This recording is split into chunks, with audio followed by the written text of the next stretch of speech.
Evet kardeşlerim, herkese merhaba. Bugün sizlerle birlikte sizlerin çok yakından takip ettiğiniz bir olay var. Bu da ne diye soracak olursanız Kırgızca'nın alfabesi, yani Kırgızca Kiril alfabesi dostlarım. Bugün size şunu çok net ve emin bir şekilde söylüyorum. Bu videoyu sonuna kadar seyrederseniz Kırgızca Kiril alfabesini yaklaşık 10 veya 15 dakikalık bir süre içerisinde öğreneceğinizin teminatını ben size burada veriyorum dostlar. O yüzden videoyu baştan sona izleyin ve size o karmaşık gelen şekillerin aslında ne kadar kolay olduğunu anlayacaksınız. Sadece şekiller farklı ama okunuşlar aynı dostlarım. Zaten daha önce de belirttiğim üzere Kırgızca Türkçe ile aynı dil ailesinden geldiği için telaffuz birebir aynı. Yazıldığı gibi okunuyor arkadaşlar. Yani hiçbir konuda sıkıntı yaşamayacaksınız. Bu videoda ben sizlere alfabeyi anlatacağım. Hatırlayacağınız üzere yaklaşık bundan 7 ay önce anlatmıştım sizlere alfabeyi. Ama o videoda biraz detaya girmedim. Kısa tuttum. Bu arada kendi hazırladığım bir alfabe tablosu var. Şu anda internet kaynakları üzerinde yok. Tamamen kendim hazırladım. İnternet kaynakları üzerinde herhangi bir bilgi yok Kırgızca alfabesine dair. Bunun da linkini YouTube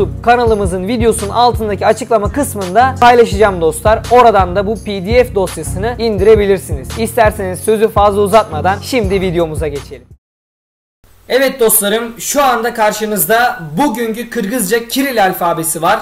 Herhangi bir internet kaynağı üzerinde bu tablo yok. Bu tablo sadece Kırgızca öğreniyorum farkıyla sizlerle dostlarım. Bu tabloyu biraz önce dediğim gibi YouTube videomuzun açıklama kısmından indirebilirsiniz. Hemen dersimize geçelim. Bu arada dostlarım, size kısaca bir bilgi vermek istiyorum. Kiril alfabesinde sadece şu gördüğünüz şekiller farklı. Fakat çıkardıkları sesin Latin karşılığı hemen tablomuzun bir sağ tarafında yer alıyor. Yani A harfi dostlarım, Türkçe Latin karşılığı bildiğiniz üzere yakından tanıdığımız A, yani Kiril alfabesine de aynı şekle ait A harfi dostlar. Latin yazılımı anne ve anne. Bakın şuradaki H'yi gördüğümüz zaman, yani Latin karşılığı olarak H diye tarif ettiğimiz şeyi gördüğümüz zaman bunu Kiril'de ne olarak algılıyormuşuz. Yani bakınız arkadaşlar, ne neymiş? Ne şuymuş ya. Ne buymuş.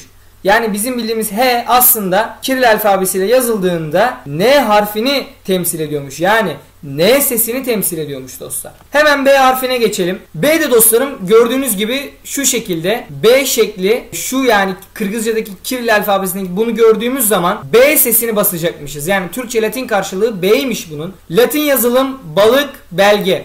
Şimdi eğer ki dostlarım Türkiye Cumhuriyeti Latin alfabesini kabul etmeyip de Kiril alfabesini kabul etmiş olsaydı bugün balık bu şekilde yazılacaktı. Yani biz L harfini şu şekilde nitelendirecektik. Yani Kiril'deki N harfi buymuş. Kiril'deki I harfi buymuş ya. Sadece biraz çalışmayla bu işi bu videoyla çözersiniz diye düşünüyorum. Çok kolay. Gerçekten gördüğünüz gibi bakın B, bunu gördüğümüz zaman B sesi basacakmışız. Ya belge Kiril'le böyle yazılıyormuş. L gördüğünüz gibi L ve E. Şimdi Kırgızca Kiril alfabesinde şu gördüğünüz B'ye benziyor. Ama aslında bunu gördüğümüz zaman biz V sesini basacakmışız. Kiril alfabesinde Latin'e benzeyen B'yi gördüğümüz zaman V sesini basacakmışız arkadaşlar. Vazo, levye. Bakınız vazo, V bu şekildeymiş. A'yı zaten yukarıda öğrendik. Z de ters 3'müş arkadaşlar. Vazo, levye nasılmış? L'yi yukarıda gördük zaten belgede. V de, E de zaten her zaman yakından tanıdığımız bir E. V de arkadaşlar B, yani şuradaki Kiril'deki şu şekil, yani bizim bildiğimiz düzeyde B, V sesini temsil ediyormuş. Levye geçtik. G, şunu şu şekli gördüğümüz zaman G'yi basacağız. Bakalım gaf veya geyik. Ben size dostlarım burada nasıl yazıldığını Latin yazımında gösterdim ayrıca. Latin yazılımında örnekler verdim. Kendi dilimizden, Türkçeden daha iyi anlamanız için. Gaf, geyik. G buymuş. A'yı zaten tanıyoruz. F, bakınız F buymuş ya. F sesi, bunu gördüğümüz zaman F sesine basacakmışız. Bu antrenmanla olur dostlarım. Ben size gelecek günlerde göstereceğim. Etkinlikler yapacağız. İşte Türkçe bir kelime paylaşacağım. Haydi dostlarım diyeceğim. Bunu bana Kiril alfabesiyle, Kırgızca Kiril alfabesiyle yazın diyeceğim. Siz de yazacaksınız. Hem böylelikle Kiril alfabesini de öğrenmiş olacağız. Geyik. G bu şekildeymiş. E bu şekildeymiş. Y de böyleymiş ya. Bunu gördüğümüz zaman Y sesi basıyormuşuz ya. Bu kadar basit. D. Bakın bu şekli gördüğümüz zaman D sesi basacakmışız. Zaten bu tabloyu kendi kendiniz özel olarak incelediğiniz zaman, kendinize böyle etkinlikler, alıştırmalar yaptığınız zaman kolay bir şekilde öğreneceksiniz. Tabloyu anlamak çok basit. Gerçekten çok basit. Burada yazıyor Kırgızca Kiril alfabesi ve hemen yanında Türkçe Latin karşılığı, Latin yazılımı ve hemen yanında Türkçenin aynı şekilde Kırgızca Kiril alfabesi ile yazılışı yazıyor dostlar. Çok basit. 10 dakika içerisinde bu işi bitireceğiz. Ben buna inanıyorum. Gördüğünüz üzere yengeç. Nasıl yazılıyormuş bu yengeç ya? Bakalım. Y bu şekildeydi. Gördük zaten geyikte. Yukarıda annede de gördük. H'yi gördüğümüz zaman N sesini basacağımızı. G'yi de gördük. Gafla, geyikle. G de bu şekilde. E de bu şekilde yazıyormuş. Ç, bunu gördüğümüz zaman, bu harfi gördüğümüz zaman da Ç sesini basıyormuşuz. Ne oluyormuş bize? Yengeç. Bitti. Belleğe geçelim. Bakalım. B. Yukarıda öğrenmiştik biz bunun B sesi olduğunu. Ve bunların B harfini temsil ettiğini biz görmüştük. Ne diyoruz böyle? Bellek. Şimdi Yo'ya bakıyoruz. Şu şekli gördüğümüz zaman dostlarım, Yo sesi yani çift harfi temsil ediyor. Bakalım. Yonca. Şimdi eğer ki Türkiye Cumhuriyeti Kiril alfabesini kabul etmiş olsaydı, Kırgızca Kiril alfabesini kabul etmiş olsaydı bugün Yonca bu şekilde yazılacaktı. Şunu gördüğümüz zaman Yu basacağız. Hemen yanındaki H'ye benzeyen şeye N'yi basacağız ve bu da C harfi ve bu da Yonca oluyor arkadaşlar. Yorgan nasıl oluyormuş? Bu da Yo. Bakın üstten 2 nokta Yo çift harfi temsil ediyor. Yani Yo sesini basacağız. Bu gördüğümüz P de R'yi temsil ediyor ve yorgan oluyor. Burada ben buna J yazmışım. Tabloyu hemen düzelteceğim videodan sonra. Bu C olacak. Bu C olacak dostlar. Tabi J'da da bunu yazıyoruz. C ve J harfi bu dostlarım. C'yi eklemeyi unutmuşum buraya. C ve J olacak. Yani Jaguar yazarken bu şekilde yazacağız. J böyleymiş. C'de de ben size bir örnek göstereyim. Mesela ne diyelim dostlar?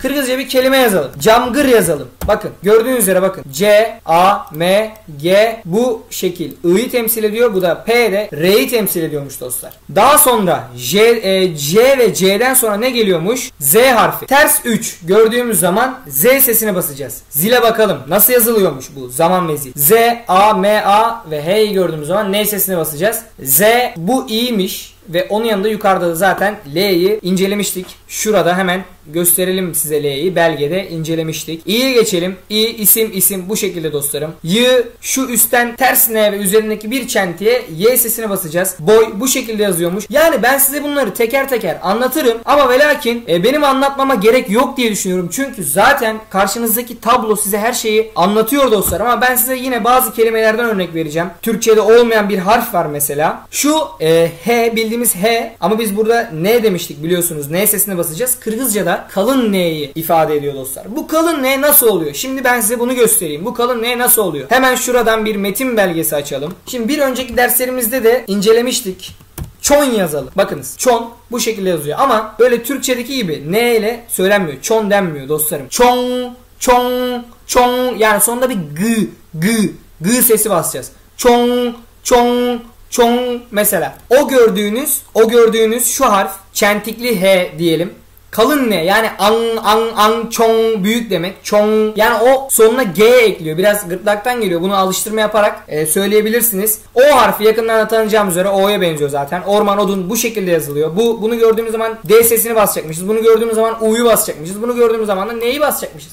Çok basit dostlar. Böyle O'nun ortasında bir çentik gördüğümüz zaman da Ö'ymüş. Ördek, örgü bu şekilde yazılacakmış. Bu harfler bunları temsil ediyormuş. Bu harflerin yerini dolduruyormuş. Çok basit dostlarım. Ben size çift harflere geçeyim. Ben size çift harfleri göstereyim. Genellikle Rusçadan Kırgızca'ya giren kelimelerde bunu kullanıyoruz. TS'yi temsil ediyor. Yani bakın ben buraya Tsubasa yazdım. Tsubasa bu şekilde yazıyor ya. TS harfinin yerini sadece Kiril'de bir harf dolduruyormuş. Ç bu şekilde çember. Ş şaman. Bir de yine ŞÇ var. ŞÇ sesi çift harf genellikle Rusçadan giren kelimelerde kullanılıyor. İşçi. Bakın yine ŞÇ'nin yerini dolduran Kiril'de şöyle W'nun köşesinden bir çentik gibi ifade edeyim ben size. O ŞÇ'yi temsil ediyormuş. Bunlar da genellikle bunlarla kafanızı fazla karıştırmayın. Bunlar genellikle Rusçadan Kırgızca'ya giren kelimelerde kullanılıyor. Ben size bunu ileriki dönemlerde anlatırım ama çok nadir kelimeler de var bunlar. Şu gördüğümüz şekilde I'yi temsil ediyormuş. Irmak bu şekilde. Terse yani kapalı genellikle yabancı kelimelerde. Bununla da aklınızı karıştırmayın. Çok nadir.